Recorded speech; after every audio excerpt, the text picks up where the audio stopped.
السلام علیکم۔ ویڈیو کی طرف جانے سے پہلے میری آپ سے گزارش ہے کہ آپ اس چینل کو ضرور سبسکرائب کریں تاکہ ہر نئی آنے والی ویڈیو آپ تک پہنچ سکے۔ میرے پاس چند دن قبل ایک نوجوان آیا، وہ الیکٹریکل انجینئر تھا۔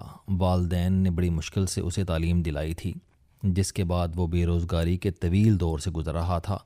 وہ 4 سال سے نوکری کی درخواستیں دے رہا تھا لیکن نوکری نہیں ملی۔ میں بڑی دیر تک اس کی شکایتیں سنتا رہا، اس کے ساتھ کس دفتر نے کیا کیا، اس نے کہاں اپلائی کیا اور کس نے اسے کیا جواب دیا وغیرہ وغیرہ۔ وہ مجھے سناتا رہا اور میں خاموشی سے سنتا رہا۔ وہ جب تھک گیا تو میں نے اس سے 2 سوال کیے۔ پہلا سوال، کیا تم اپنے گھر کی وائرنگ کر سکتے ہو؟ اس نے حیرت سے میری طرف دیکھا اور پھر جواب دیا، سر میں الیکٹریکل انجینئر ہوں، الیکٹریشین نہیں ہوں۔ وائرنگ کرنا الیکٹریشین کا کام ہوتا ہے۔ میں نے ہنس کر اپنی نالائکی کا اعتراف کیا اور پھر پوچھا، اگر الیکٹریکل انجینئر وائرنگ نہیں کر سکتا تو پھر اس کا کیا کام ہوتا ہے؟ اس کا جواب تھا کہ ہم کام کی نگرانی کرتے ہیں، ہم اپنے سامنے کام کراتے ہیں۔ میں نے اس کے بعد اس سے دوسرا سوال کیا کہ آپ کو اگر ایک کام نہیں آتا تو پھر آپ یہ کام دوسروں سے کرائیں گے کیسے؟ وہ بڑی دیر تک مجھے مطمئن کرتا رہا۔ اس نے درجوں مثالیں دیں لیکن مجھے کوئی تسلی بخش جواب نہیں مل سکا۔ سوال یہ ہے کہ کیا یہ صرف اس نوجوان کا المیہ ہے؟ کیا صرف یہ نالائق ہے یا پھر یہ مجموعی طور پر پورے ملک کا مسئلہ ہے؟ میرا خیال ہے کہ یہ ہمارے پورے نظام تعلیم کا المیہ ہے۔ ہمارا ایجوکیشن سسٹم بدقسمتی سے لاکھوں روپے وصول کر کے نوجوانوں کو صرف کاغذ کا ٹکڑا دیتا ہے اور یہ بیچارے اسے اٹھا کر پھرتے رہتے ہیں۔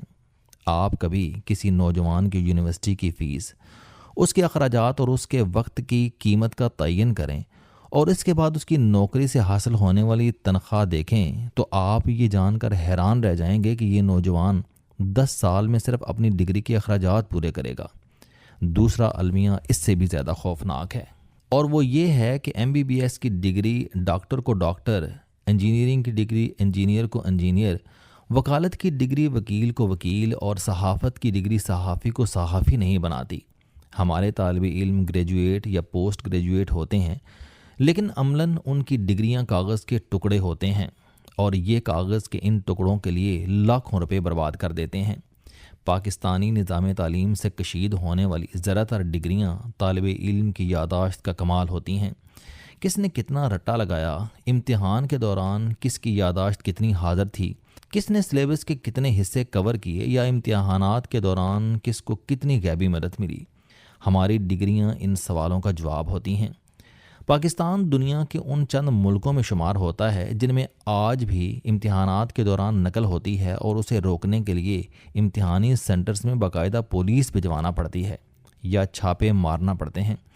پاکستان ایک ایسا ملک ہے جس میں FSC کے بعد میڈیکل کالج میں داخلے کے لیے دوبارہ امتحان دینا پڑتا ہے، اور اس میں پچھلے سال 1,40,000 طالب علم شریک ہوئے تھے، لیکن اس کے باوجود امتحانات میں بھی نقل کی شکایات عام ہیں۔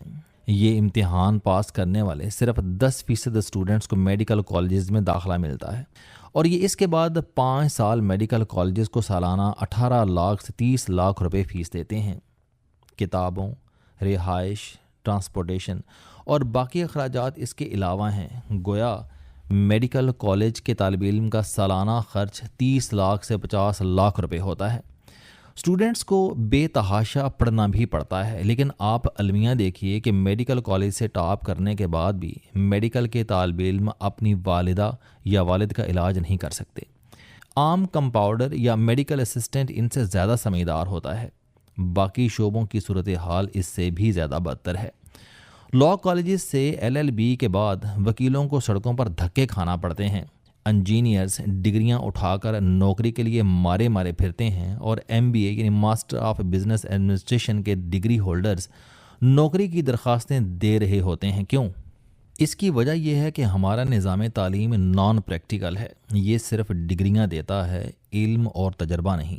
چنانچہ طالب علم کی اصل تعلیم یونیورسٹی کے بعد شروع ہوتی ہے۔ یہ بیچارہ گلیوں اور سڑکوں پر دھکے کھا کر 10-20 برسوں میں کام سیکھتا ہے، اور اس کے بعد اس کی گروتھ پھر شروع ہوتی ہے۔ دنیا میں یہ سسٹم ختم ہو چکا ہے۔ آپ یورپ، امریکہ، آسٹریلیا، حتیٰ کہ سینٹرل ایشیا میں جا کر دیکھیں، آپ کو وہاں یونیورسٹی ورکشاپ دکھائی دے گی، وہاں پریکٹیکل پہلے ہوگا اور تھیوری بعد میں پڑھائی جائے گی۔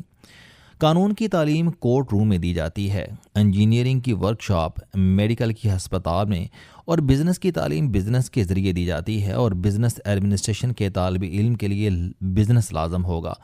اگر یہ بزنس نہیں کرے گا تو اسے بزنس کی ڈگری نہیں ملے گی۔ ہم جیلی ڈگری کس کو کہتے ہیں؟ ایک ایسی ڈگری جسے حاصل کرنے کے لیے طالب علم کالج یا یونیورسٹی نہیں جاتا، یا یہ رقم دے کر کسی دوسرے کو امتحان میں بٹھا کر ڈگری لے لیتا ہے۔ یوں اس کے پاس کاغذ کا ٹکڑا آ جاتا ہے لیکن عملی نالج نہیں ہوتا۔ لیکن سوال یہ ہے کہ ہمارے طالب علم جو مسلسل یونیورسٹی جاتے ہیں، جو کبھی کلاس مس نہیں کرتے، جو سارے امتحان دیتے ہیں اور جو 90% سے زیادہ نمبر حاصل کر لیتے ہیں، کیا یہ اپنے فن یا علم کے ماہر ہوتے ہیں؟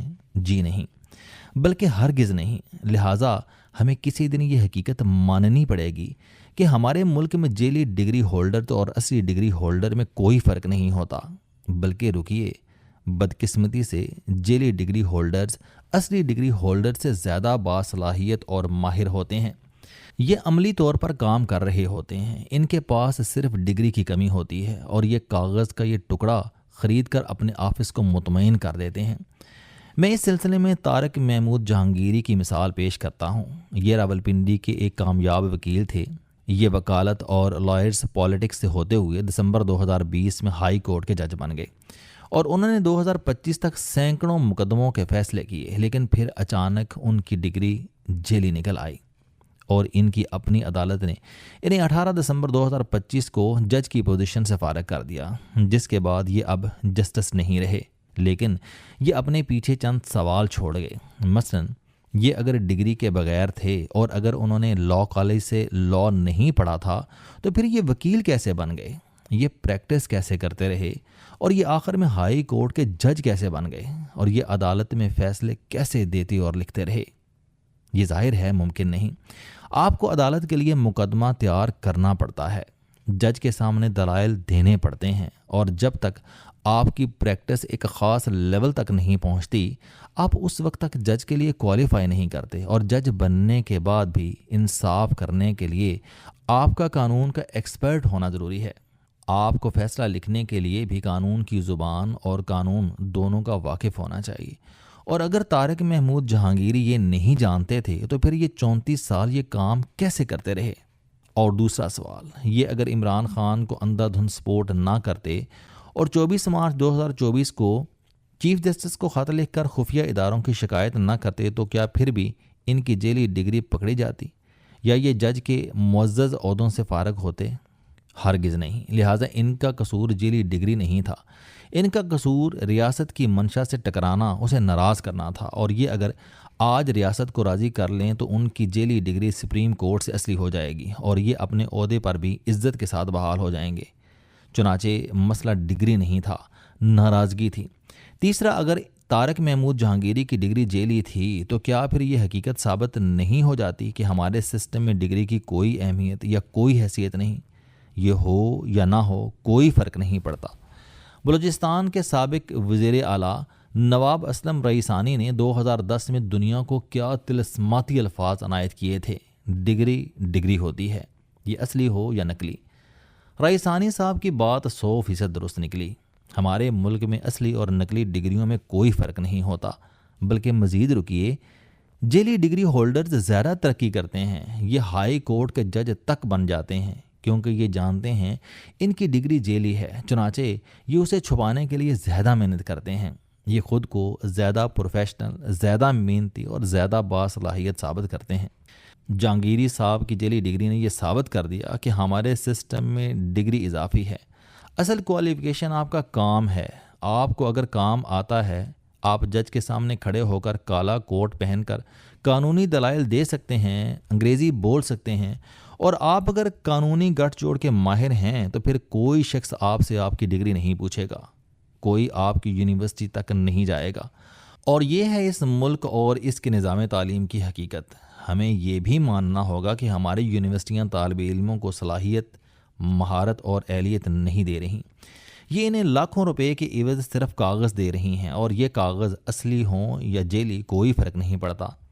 میں اس دن اپنے نظام تعلیم کو سلام پیش کروں گا جس دن مکینیکل انجینئر اپنی گاڑی خود ٹھیک کر سکے گا، الیکٹریکل انجینئر اپنے گھر کی وائرنگ کر لے گا، MBBS کا طالب علم 5ویں برس میں اپنے والدین کا علاج کر سکے گا، MBA کا طالب علم ڈگری سے پہلے 10-15 لوگوں کی کمپنی بنا کر چلا رہا ہوگا، اور لا کا طالب علم LLB سے پہلے پورا کیس لکھ کر جج صاحب کے سامنے پیش کرے گا اور جج اس کے حق میں فیصلہ دے گا۔ ہماری یونیورسٹیاں جب تک یہ نہیں کرتیں اس وقت تک ملک کی ساری ڈگریاں جیلی اور سارے تعلیمی ادارے شاپنگ سینٹر ہیں، یہ صرف منی میکنگ مشینیں ہیں۔ السلام علیکم، آپ سٹوڈنٹ ہیں، کوئی جاب کرتے ہیں، کاروبار کرتے ہیں، یا پھر آپ گھریلو زندگی گزار رہے ہیں۔ اگر آپ اپنی زندگی کو بدلنا چاہتے ہیں تو اس چینل علم دوستی پر آپ زندگی میں کامیابی کے لیے جاوید چوہی صاحب کے موٹیویشنل، سوشل، سیلف ڈسکوری سے ریلیٹڈ اور صحت سے متعلق بے شمار کالم سن سکتے ہیں۔ میرا دعویٰ ہے کہ یہ چینل آپ کی زندگی بدل دے گا۔ اس چینل کا مقصد اچھی باتیں معاشرے میں پھیلانا ہے، اور اچھی بات کو دوسروں تک پہنچانا صدقہ جاریہ ہے۔